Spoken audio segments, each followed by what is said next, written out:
dilembutkan hati dan rohaninya dalam upaya mencapai kekuatan musyahadah. Musyahadah tadi itu persaksian rohani kepada kebesaran dan rahasia kegaiban Allah Subhanahu wa taala. Hati yang lembutlah yang mampu merasakan kehadiran ilahi di dalam batin. C3 ya. Bebas dari perbudakan hawa nafsu sebagai bukti pencapaian hakikat wisal. Itu tadi bisa disebut wisal, bisa juga disebut wusul.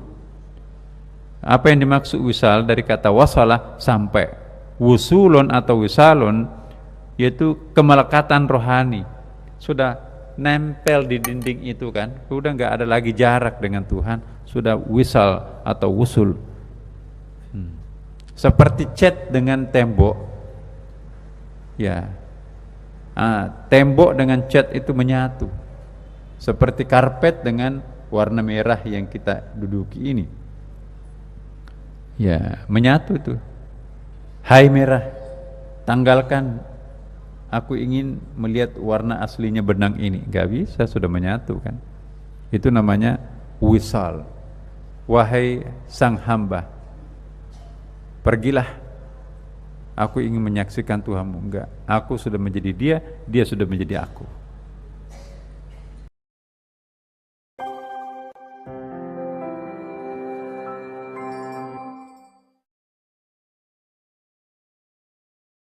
Firasat ialah sesuatu yang datang dari luar diri manusia.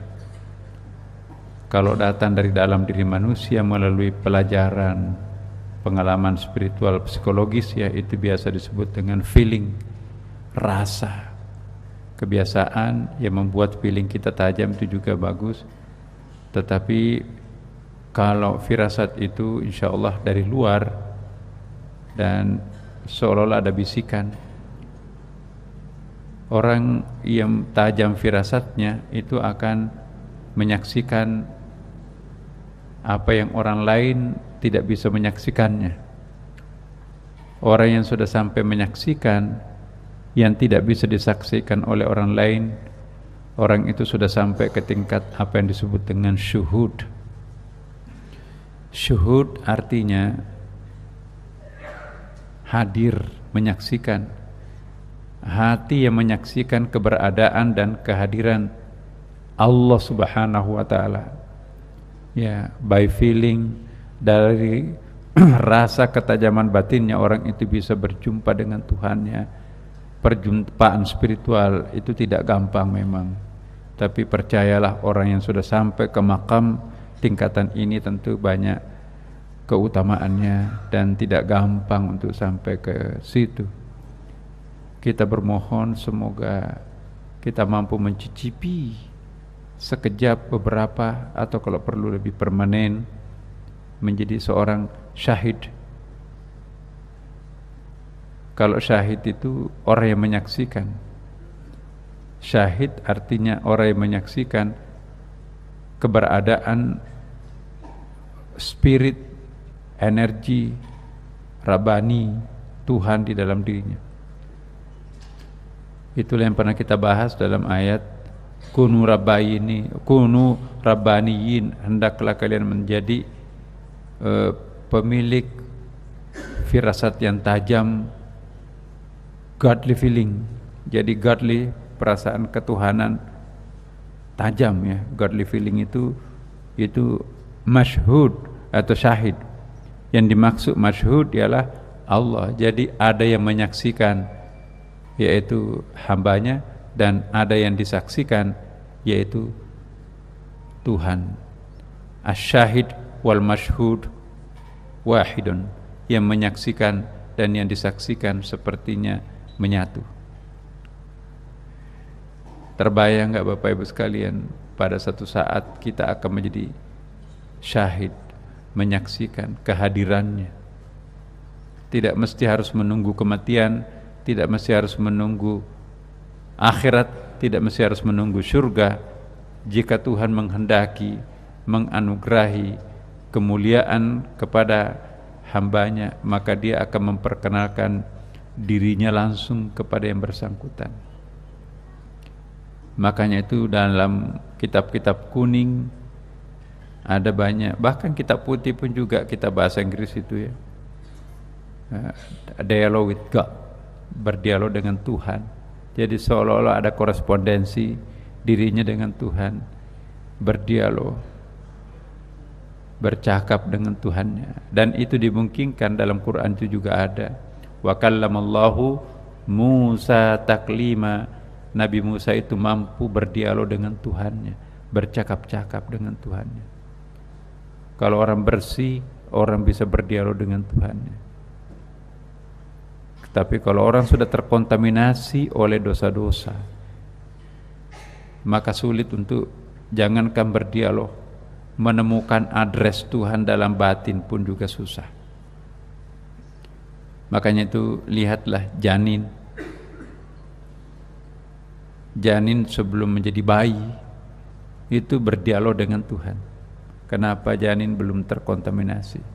Sekalipun itu anak zina, bapak ibunya tidak melalui proses perkawinan, janin itu tetap selalu suci. Enggak ada anak zina itu najis kotor, enggak. Orang tuanya lah yang berdosa, tapi sang janin selalu suci. Kullu mauludin yujadu 'alal fitrah. Semua anak yang baru lahir itu lahir dalam keadaan fitrah, suci, bersih. Ya, jangan pernah menghina anak zina atau anak di luar perkawinan lahirnya. Enggak, yang bersalah bapak ibunya, tapi anaknya tidak pernah salah. Jangan pernah mengutuk anak itu, sebab boleh jadi dia dekat dengan Tuhan. Alastu birabbikum qalu bala syahidna. Jadi setelah manusia itu dipasangi roh di dalamnya, Tuhan berdialog. Wahai janin, mau enggak nanti engkau percaya aku sebagai Tuhanmu? Semua janin dalam rahim ibu itu kalau diajak omong oleh Allah, menjawabnya bala, iya. Walaupun KTP orang tuanya non muslim, tapi semuanya menjawab bala, iya. Bukan na'am. Saya pernah jelaskan ini. Itu pasti. Syahidna, kami menyaksikan engkau. Jadi kalau orang bersih pikirannya, bersih batinnya, bersih tubuhnya, tidak pernah memikirkan yang kotor-kotor, tidak pernah merasakan dendam, syirik, iri hati, dan selalu menutup auratnya, memelihara wudunya, salat-salatnya rutin, tidak pernah meninggalkan sunat-sunatnya, maka orang itu syahidna, aku menyaksikan engkau ya Allah. Yang disaksikan itulah yang disebut dengan masyhud, yaitu Allah. Nah, jadi kalau kita gunakan dalam bentuk mufrad syahidun, yang dimaksudkan ialah Allah. Jadi ini bahasa Arab ya. Kalau syahid, ya menyaksikan, Allah menyaksikan hambanya. Tapi kalau syuhudun, kita para hambanya menyaksikan Tuhannya. Kalau masyhud, Allah yang kita saksikan bersama-sama. Jika digunakan dalam bentuk jamak syawahid, maka itu yang dimaksud adalah manusia, kita yang menyaksikan Allah. Rindu enggak kita suatu saat kita bisa menyaksikan Dia? Pasti. Jangan khawatir. Di mana ada keinginan, kerinduan, di situ Allah akan Maha Pemurah. Akan membukakan tabir rahasia, tabir hijab dirinya, sehingga yang bersangkutan diperlihatkan bayangan Tuhan seperti yang ditunjukkan nabi-nabinya. Sebaliknya ada orang yang tertutup, itu yang disebut dengan ghaibah, yang begitu bangun tidur langsung mikirkan haknya orang lain, begitu bangun tidur langsung cemburu, langsung dendam, langsung buruk sangka, langsung political campaign, yaitu kampanye buruk ya. Maka itu ghaibah, artinya tidak hadir atau kosong, hitam. Kalau mati lampu monitor itu nggak ada nyalanya, itu gaib. Tapi kalau cahayanya terang seperti ini, kita bisa melihat di atas tuh. Terhalangnya seseorang untuk menyaksikan kehadiran Tuhan dalam hatinya karena terhijab oleh dosa dan materi. Itu namanya ghaibah. Jika yang hadir di dalam hati seseorang itu adalah makhluk, begitu dia pejamkan matanya, begitu dia buka matanya, begitu dia sujud pun yang terbayang uang dan uang, dunia dan dunia, pasangannya, kekasihnya dan lain-lain, maka itu disebut dengan orang yang ghaibah. Hilang Allah dalam benaknya, yang muncul adalah materi. Jadi inilah yang disebut dengan ghaibah. Ghaibah itu hilang cahaya Tuhan, yang muncul cahaya duniawi. Jika yang hadir itu adalah al-haq, yaitu Allah, maka itulah yang disebut dengan syuhud, menyaksikan dia. Yakinlah Bapak Ibu, kalau kita rajin mencari, rajin berjalan, apalagi berlari menuju ke arahnya, mansara wasala, barang siapa yang berjalan pasti akan tiba. Tapi jangan menganggap sudah tiba kalau baru waqafa, wukuf. Banyak orang terkecoh Bapak Ibu, menyangka dirinya sudah nyampe karena sudah berhenti, padahal itu baru pemberhentian sementara. Pemberhentian sementara itu disebut terminal. Terminal itu bahasa Arabnya wukuf. Maka itu wukuf di Arafah. Wukuf itu artinya berhenti sementara. Orang yang berhenti sementara wakif. Ya. Tapi kalau orang sudah mentok mencapai puncaknya, udah nggak ada lagi ujungnya, itu disebut dengan wusul. Orang yang sampai disebut wasil. Jadi kita jangan puas dengan wukuf, puaslah dengan wusul. Wusul ketika pencarian orang sudah sampai, ya Allah, aku sudah tidak ada lagi yang ingin aku minta kepadamu. Ketika mulut sudah tidak mau terbuka untuk berdoa, ketika mulut sudah tidak mau kebingungan, ya Allah, aku mau minta apa lagi? Engkau sudah merangkul aku, engkau sudah di dalam diriku, atau aku sudah di dalam dirimu, mau minta apa lagi? Sudah bisu mulut orang itu, mau minta apa lagi? Kalau mencapai puncak itu namanya wusul. Jadi selama kita masih banyak sekali permintaannya dalam doa, apalagi doa-doa yang diminta itu didikte oleh hawa nafsunya, itu pertanda orang itu masih berjalan, masih salik. Salik artinya berjalan. Kalau sudah sampai ke terminal tertentu, ya, wisuda S1 itu disebut wukuf. Wisuda S2 masih wukuf. Wisuda S3 masih wukuf. Kalau mentok di puncak langit, itulah yang disebut dengan wusul.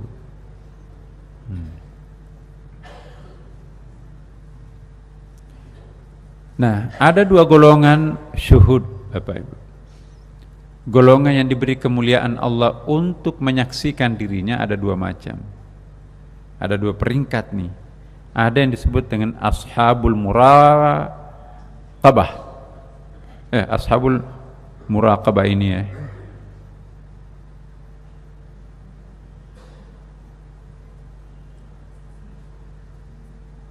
Nah, ini nanti saya cek apakah ashabul muraqahab, tapi ashabul muraqabah ini ada sedikit bertukar hanya dan banyak itu.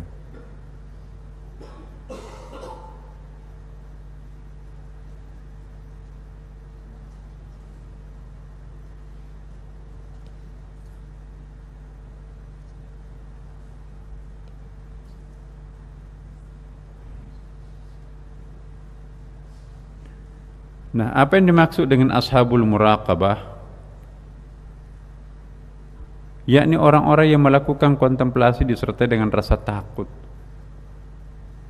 Oh, rasa takut, bisa juga dua-duanya Bapak. Kalau muraqabah itu apa itu ya? Dekat, sangat dekat.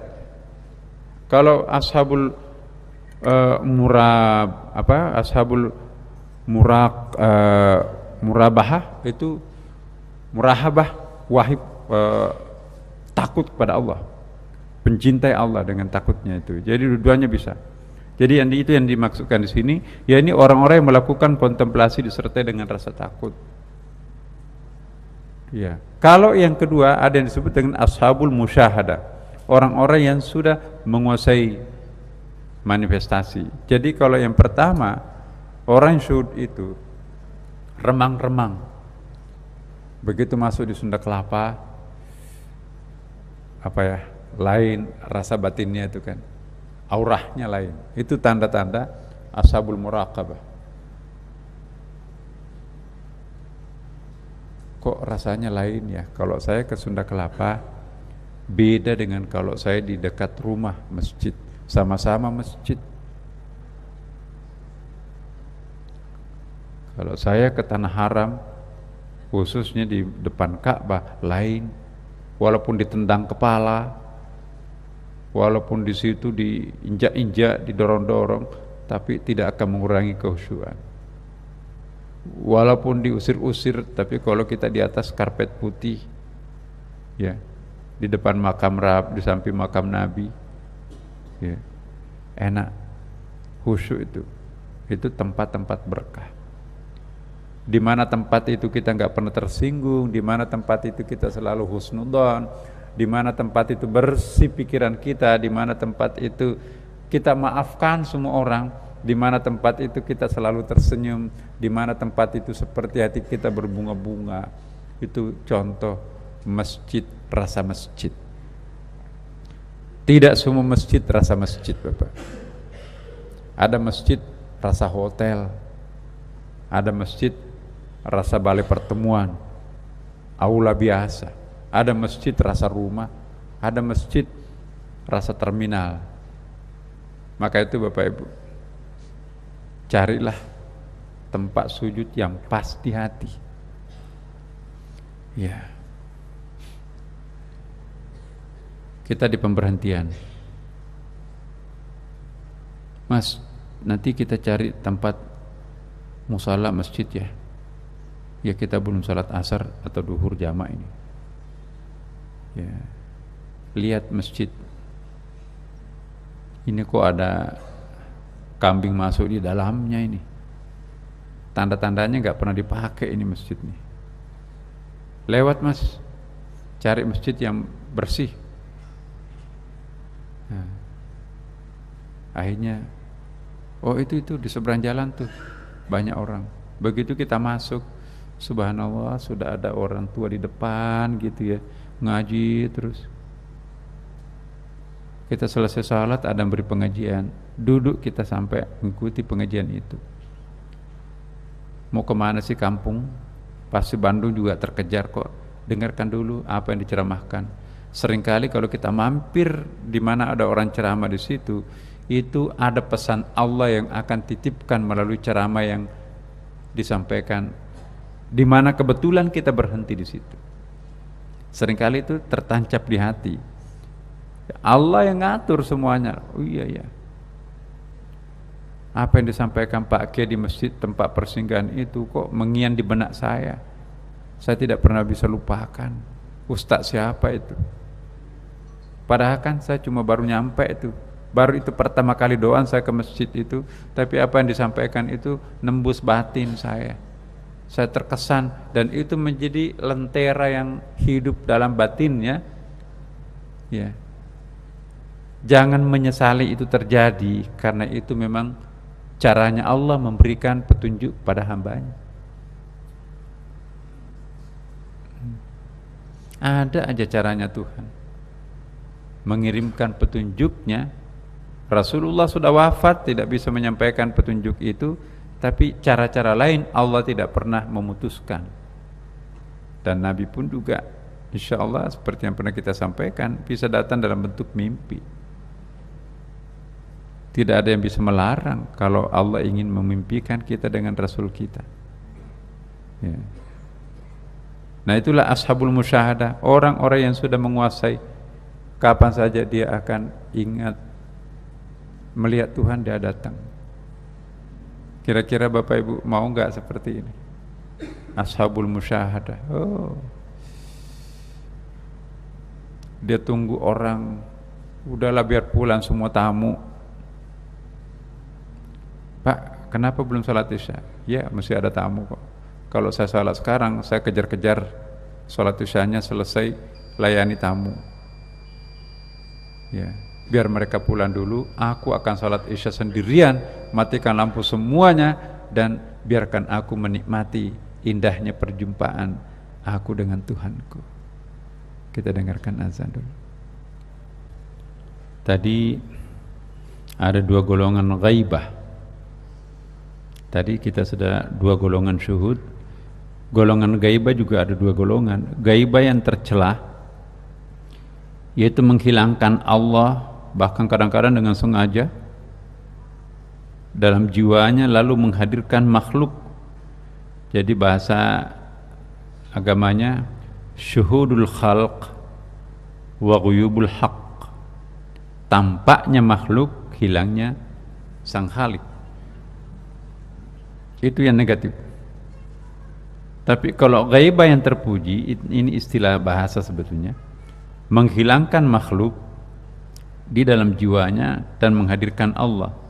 Jadi kebalikannya, ghuyubul khalq wa syuhudul haqq. Gaib yang negatif itu hilangnya Allah digantikan dengan dunia. Ghaibah yang positif, hilangnya makhluk, tampilnya sang khalik di dalam benak kita. Nah sekarang kita hitung, lebih banyak mana menghadirkan sang khalik di dalam benak kita atau makhluk? Dalam salat pun juga hadir makhluk, apalagi kalau di luar salat.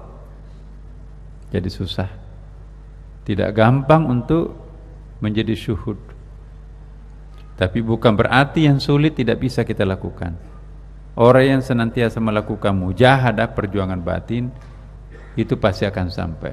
Man sara wasalah, barang siapa yang berjalan pasti akan sampai. Berjalanlah terus kita, Bapak Ibu sekalian. Rabi' ibnu Khaitam berkunjung ke rumah Ibnu Mas'ud radhiyallahu an.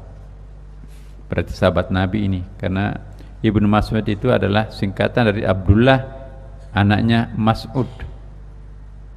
Jadi kalau Ibnu Mas'ud itu Abdullah itu. Begitu banyaknya nama Abdullah pada masa Nabi, disingkat-singkat. Abdullah bin Umar disingkat Ibnu Umar. Umar bin Khattab anaknya itu namanya juga Abdullah. Ada Jabir juga punya nama, anaknya disebut Abdullah. Ada juga Abbas, anaknya juga disebut Abdullah, Abdullah bin Abbas. Zubair juga punya anak bernama Abdullah, Abdullah bin Zubair. Supaya enggak tukar-tukar, lebih ya orang Arab itu biasa disebutkan Ibnu Abbas, Ibnu Zubair, Ibnu Mas'ud. Ya, itu artinya Abdullah.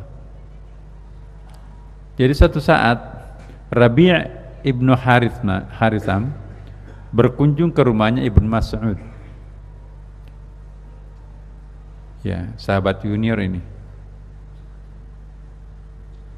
Dan lewat di depan kedai pandai besi. Jadi semenjak pada masa Nabi itu ada pandai besi itu bikin pedang, bikin pisau kan. Rabi' melihat sepotong besi yang dibakar dalam api yang membara. Biasa kalau orang mau bikin parang atau badik ya Bapak Ibu, di kampung-kampung itu ada tungku kan, tungku itu lalu di apa itu namanya, dipalu ya, sampai membentuk seperti bentukannya apa. Jadi pakai penjepit besi itu. Rabi melihat sepotong besi yang dibakar di dalam api yang membara, matanya tidak kuat memandang bara api itu, lalu pingsan. Begitu dia melihat bara api itu nyala membakar besi yang keras itu, kok bisa menjadi lembek karena kerasnya api itu ya. Lalu pingsan dia. Nah, setelah siuman ia ditanya, untung saja dia nggak jatuhnya di api kan. Setelah siuman ditanya, apa yang terjadi kok, kenapa kamu pingsan? Rabi' menjawab, saya membayangkan, saya mengingat keadaan penduduk neraka. Besi yang keras seperti ini bisa meleleh, apalagi kulit-kulitku, kulit manusia yang lembek itu kayak apa? Membayangkan api neraka itu, pingsan di situ di tempat tungku pembuatan pedang itu. Jadi kalau orang dekat dengan Allah itu terbayang terus, bukan hanya uang, dunia, mobil, ya, rumah dan seterusnya. Nah, kita lihat Ali bin Husain ini pernah bermimpi rumah yang ditempatinya itu terbakar. Mimpi ini ya, bukan kenyataan. Rumah yang ditempatinya itu terbakar saat ia sedang sholat. Dia sedang sholat tahajud, tapi entah kenapa ya rumah itu terbakar. Ia tidak bergeming sedikit pun dari sujudnya, meskipun sudah menjalar ke tempat sholatnya. Ya, kan rumah itu kan rumah kayu ya. Sudah semua terkepung api lah. Lari-lari nggak mau lari. Dia nggak bergeming sedikit pun dari api yang mengepung tempat sholatnya itu. Sebentar lagi akan hangus, habis terbakar kan. Lalu para tetangganya itu mencemaskan, itu ada orang di dalam itu. Ada Ali bin Husain, ada Rabi di situ itu. Jadi para tetangganya mencemaskan dirinya, lalu ia menjawab, kenapa enggak takut sama api itu yang mengepung rumahmu tadi, tempat salatmu? Api neraka sangat menggelisahkan aku ketimbang api ini. Begitu panasnya api neraka, dia lupa kalau api dunia itu ada artinya. Karena dalam riwayat disebutkan, kama qala Nabi SAW, api dunia pun juga takut masuk neraka loh Bapak. Begitu panasnya, berapa ribu derajat Celcius, 100 derajat Celcius itu mendidihkan air. Nah ini kisah lain Bapak Ibu. Abu Hafsah, ini kaitannya dengan firasat juga ini. Abu Hafsah An-Naisaburi, ini seorang pandai besi juga ini. Sedang membakar sepotong besi yang untuk mau bikin pedang, parang. Lalu si pandai besi ini tiba-tiba mendengarkan ada orang ngaji di dekat pembakaran itu. Ada orang ngaji itu suaranya bagus sekali membaca Al-Quran. Lalu bacaan Quran yang begitu mempesona itu mempengaruhi jiwanya sehingga ia tidak sadar, ya, begitu asyiknya dia mendengarkan, memahami betul apa yang dilantungkan ayat-ayat itu. Ya, besi yang dihanguskan di api itu, yang membara itu, dia nggak sadar, dia membolak-balik besi yang membara itu, tidak menggunakan penjepit besi, tapi pakai tangan kosong. Harusnya hancur kan? Harusnya hancur. Tapi apa yang terjadi? Ini bagian dari keajaiban ini. Ya. Ia tidak merasakan panas sedikit pun dan tangannya pun tidak lecet.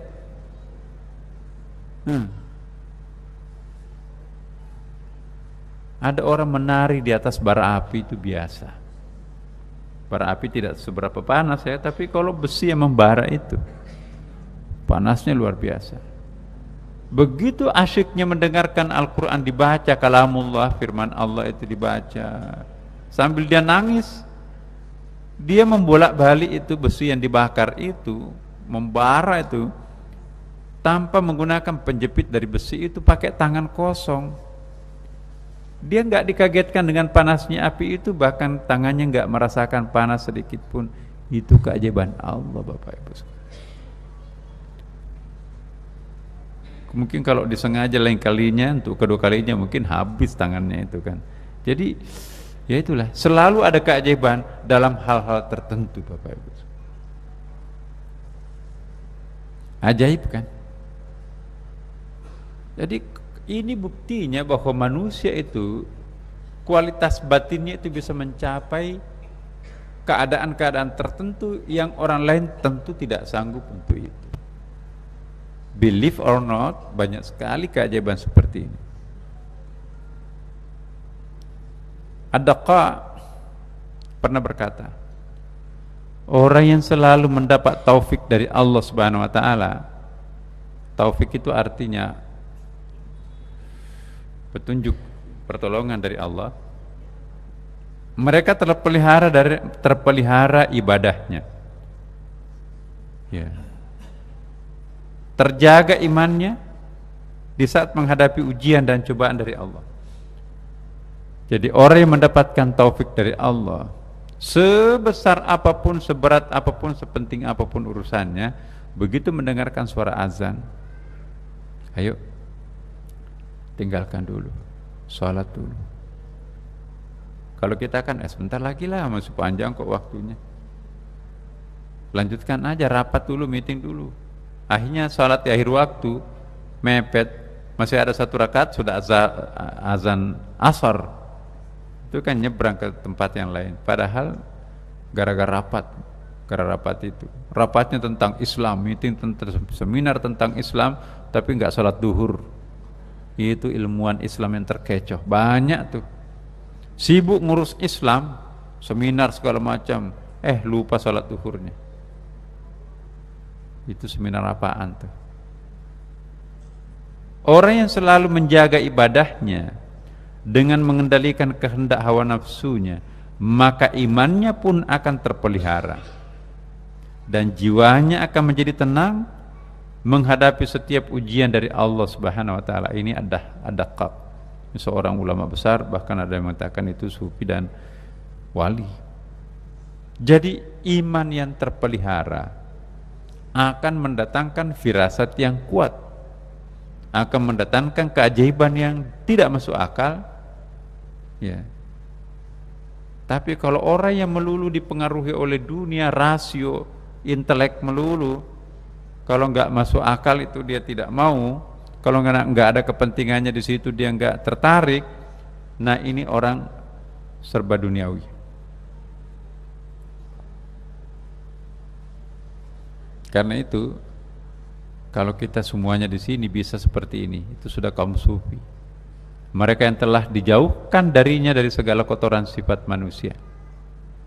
Sifat-sifat kotoran manusia itu apa? Pendendam, syirik, ujub, egoisme, egosentris, menang sendiri. Itu kotoran sifat-sifat manusia. Pingin populer, ya pingin dipuji orang, marah kalau nggak ada yang berterima kasih memuji dirinya. Itu sifat-sifat kotoran manusia. Ya. Seorang pencari Tuhan itu sudah melewati itu.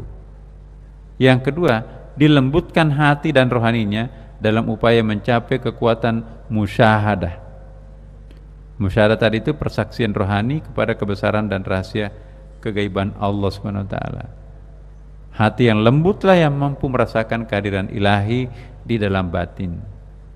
C3 ya, bebas dari perbudakan hawa nafsu sebagai bukti pencapaian hakikat wisal. Itu tadi bisa disebut wisal, bisa juga disebut wusul. Apa yang dimaksud wisal? Dari kata wasalah, sampai. Wusulun atau wisalun yaitu kemelekatan rohani, sudah nempel di dinding itu kan, sudah nggak ada lagi jarak dengan Tuhan, sudah wisal atau wusul. Seperti cat dengan tembok, ya, tembok dengan cat itu menyatu, seperti karpet dengan warna merah yang kita duduki ini, ya, menyatu itu. Hai merah, tanggalkan aku ingin melihat warna aslinya benang ini. Gak bisa, sudah menyatu kan. Itu namanya wisal. Wahai sang hamba, pergilah, aku ingin menyaksikan Tuhanmu. Enggak, aku sudah menjadi dia, dia sudah menjadi aku. 4. Hukum-hukum Tuhan mengalir di dalam denyut kehidupan mereka, dan mereka lebih gampang mendekatkan diri kepada Allah Subhanahu wa taala. Enak itu. Sudah menyatu. By feeling, kalau sudah masuk waktu sholat atau sudah waktunya untuk sholat tahajud, nggak perlu pakai jam beker pembangun tuh. Begitu 2:30 atau jam 3 udah bangun sendirinya. Nggak ada yang bangunkan. Kalau orang langganan sholat tahajud, ibu tanya bapak ibu yang langganan itu, masih perlu nggak handphone teriak-teriak? Tapi kalau orang nggak biasa sholat tahajud, di setel, nanti ini kan malam Jumat nih, wahai handphone bangunkan aku. Jadi belnya itu sengaja dipanjangkan sampai 10 menit. Semua orang sampai tetangganya pun juga pada bangun. Apaan itu di full? Tapi dia masih ngorok itu. Ya. Tapi kalau orang yang dekat dengan Tuhannya, nggak perlu pakai pembangun, begitu sudah jam 3 nyalain lampu, oh kok persis banget ya. Ya. Persis jam 3 bangun, langsung ngambil air wudu, sholat sunat tahajud, ya, sholat sunat tasbih, sholat sunat witir, tafakkur, tahanus, kontemplasi, pergi ke masjid. Subhanallah, itu dia. Seperti hukum alam. Jadi kalau orang dekat dengan Allah, hukum alam dan hukum syariah bekerja bareng-bareng. Apa yang dimaksud hukum alam? Kalau matahari sampai di atas kepala, pasti kurang lebih jam 12-an. Kalau matahari tenggelam di peraduannya, di pantai itu pas maghrib. Jadi ditahan sedikit pun nggak bisa, dipercepat pun juga nggak bisa. Itu hukum alam. Nah, kalau orang sudah memperlakukan syariahnya seperti hukum alam, dia datang menjemput sholat duhur, dia datang menjemput sholat asar, sudah siap baru azan. Kita kan cepat-cepat sudah azan tuh, tinggal qamat nih. Enggak kok, baru azan. Kita kan sering gitu kan, sebentar lagi itu kan baru azan tuh, nanti qamat baru jalan. Justru orang yang memperlakukan syariat itu seperti hukum alam, maka dia akan menunggu waktu sholat di atas sajadah, bukan ditunggu oleh orang untuk di qamat. Nah, ini bedanya dengan kita kan. Hukum-hukum kemanusiaan di dalam dirinya tergeser, lalu Tuhan yang bicara tentang dirinya ketika bicara dan menggantikan mereka ketika mereka bertindak atau ditindak. Tuhan telah menyatu dengan gerak tangan, kaki, lidah dan otak kehidupan mereka. Nah, itu dia. Kalau orang musyahadah loh Bapak Ibu. Kalau orang sudah sampai ke tingkat musyahadah, hukum-hukum kemanusiaan di dalam dirinya itu sudah tergeser. Disinggung perasaannya tersinggung, difitnah kecewa, udah nggak mempan semuanya itu.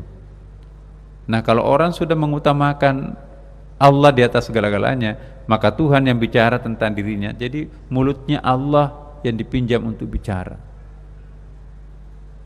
Ya. Matanya digunakan untuk melihat, tangannya digunakan untuk menggunakan powernya. Tuhan telah menyatu dalam gerak tangan, kaki, lidah dan otak, pikiran, kehidupan, jiwa mereka.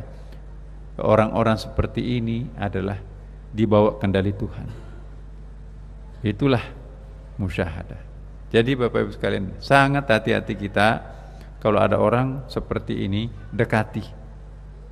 Itu bukan orang sembarangan. Harus dekati. Kenapa harus didekati? Karena orang yang seperti ini aslinya seorang musyahidah. Apa namanya syahid itu? Bentar, saya tunjukkan.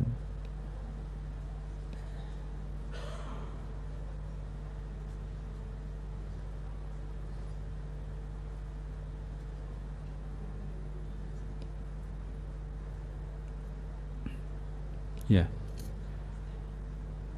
Ini dia. Subhana man satara sirral khususiyah, subhana man satara sirral khususiyah bi zuhuril bashariyah wa dhahara bi adamati ar-rububiyah fi idharil ubudiyah. Artinya, Maha suci Allah yang telah merahasiakan orang pilihan, yaitu para wali. Maha suci Allah yang telah menentukan siapa yang akan menjadi walinya. Wali itu artinya orang dekat, ya. Wali kota, ya. Wali itu artinya orang dekat Allah. Dengan menampakkan sifat-sifat manusia yang umum. Jadi wali yang sejati itu menampakkan penampilan manusia biasa secara umum. Tidak mendramatisir dirinya sebagai seorang wali, tidak mendramatisir dengan pakaian yang sangat tampil beda dengan yang lainnya, tidak mendramatisasi dirinya tuh membuat sandiwara segala macam, semuanya orang harus tunduk cium tangan dan seterusnya. Wali yang sejati tidak mau membedakan dirinya dengan siapapun. Jadi patut untuk dicurigai Bapak Ibu sekalian, kalau ada orang mengangkat dirinya tinggi-tinggi, apalagi memperkenalkan dirinya aku sudah wali, iya, lebih baik cari guru lain. Ya. Jadi itu. Dan yang telah menampakkan kebesaran akan sifat-sifat rububiyahnya dengan menampakkan sifat-sifat penghambaan ubudiyah yang dilakukan mereka. Jadi semakin rububiyah seseorang, maka penampilannya itu semakin ubudiyah. Rububiyah itu godly, sedangkan ubudiyah itu adalah very humanly. Nah, jadi semakin wali seseorang itu semakin tampil manusia biasa. Ya. Tapi kalau palsu, dia akan menutupi kelemahannya dengan cara mendramatisasi dirinya itu sebagai seorang yang heboh, hebat. Nah, kalau ada orang yang suka menepuk dadanya Bapak Ibu, kalau ada orang yang suka memuji dirinya, cetak kartu nama segala macam, titel K Haji dan segala macam, kalau ada orang yang suka menyebutkan dirinya saya atau aku, itu artinya apa? Orang itu belum selesai pada dirinya sendiri. Sulit jadi pemimpin orang ini. Dirinya belum tuntas. Maka itu dia akan menuntaskan dirinya dengan segala macam, memperkenalkan diri. Enggak ada yang minta kehebatannya, tapi dia sampaikan kemana-mana, aku dulu begini, saya begini. Enggak ada yang minta. Hati-hati kalau ada orang seperti ini, suka menggunakan saya, suka menggunakan kata aku, dan suka memperkenalkan kebaikannya, masa lampaunya, enggak ada yang minta. Itu orang belum selesai pada dirinya sendiri. Tapi kalau ada orang, aku enggak perlu legitimasi, aku tidak perlu pembenaran, aku tidak perlu pujian, mau ikut ya ikut, kalau enggak ya enggak. Aku tidak perlu mengungkapkan siapa aku. Orang yang seperti inilah yang disebut dengan bait ini. Maha suci Allah yang telah merahasiakan orang-orang pilihannya dengan menampakkan sifat-sifat manusia secara umum, enggak ada kelebihannya kelihatan, dan yang telah menampakkan kebesaran akan sifat-sifat rububiyahnya. Jadi menenggelamkan sifat rububiyahnya, menampakkan sifat-sifat ubudiyah. Ubudiyah itu kehambaan, rububiyah itu ketuhanan. Jadi kalau ada orang menampakkan sifat-sifat godly-nya, ketuhanannya, kesucian pada dirinya, maka orang itu perlu dipertanyakan. Tapi kalau ada orang tidak mau sama sekali dihormati, dia tidak ingin bocor rahasianya bahwa dia dekat dengan Allah, itulah orang yang hakikat. Cari orang ini. Dan selalu mengelak, aku enggak ada apa-apanya, enggak ada apa-apanya. Aku orang biasa kok, persis seperti Khidir, ngapain jauh-jauh belajar kepada orang seperti saya, ini kan adalah yang kumuh ini. Ngelak kan, ngelak semua. Orang pun juga kecewa, ngapain orang nomor 1 di negeri Mesir itu datang ke sini pedalaman kampung ini berguru kepada nelayan kumuh. hidupnya kembang kempes, masa mau belajar di situ itu. Itulah Tuhan merahasiakan. Apa yang terjadi memang termasuk ini keajaiban. Maha dahsyat. Orang tercerdas di negeri itu belajar kepada orang paling tidak terkenal. Inilah yang disebut subhana man satara sirral khususiyah biduhuril basyariyah wa dhahara bi atamatir rububiyah fi idharil ubudiyah. Maha suci Allah yang menyembunyikan sifat-sifat rububiyah yang dominan pada diri seseorang, kemudian menggantikan penampakannya dengan sifat-sifat kehambaan. Mudah-mudahan kita semua seperti ini Bapak Ibu sekalian. Jangan lagi mau dipuji kepada orang, jangan lagi mendambakan terima kasih, dan jangan juga terlalu memuji orang berlebihan. Jadi kita kembalikan kepada Allah. Ya Allah, inilah hamba-Mu. Tahu diri kita kan memang kita makamnya sedikit, makamnya nggak ada lah sama sekali. Jangan menepuk dada, aku kan jamaah Sunda Kelapa, pengajian tasawuf malam Jumat. Wah itu nggak boleh Bapak Ibu. Jangan sombong, jangan angkuh. Kita nggak ada apa-apanya. Yang paling tahu diri kita, kita sendiri dan Allah. Jangan pernah bangga angkuh terhadap apa yang dicapainya. Serahkan dirinya kepada Allah. Ya Allah, kalau ada kelebihan itu bukan karena aku, tapi itu pemberian-Mu. Ya, kalau ada kelemahan melekat pada diriku, itulah yang aku sesungguhnya. Tawaduknya luar biasa. Orang seperti ini malaikat pun takjub terhadap orang ini.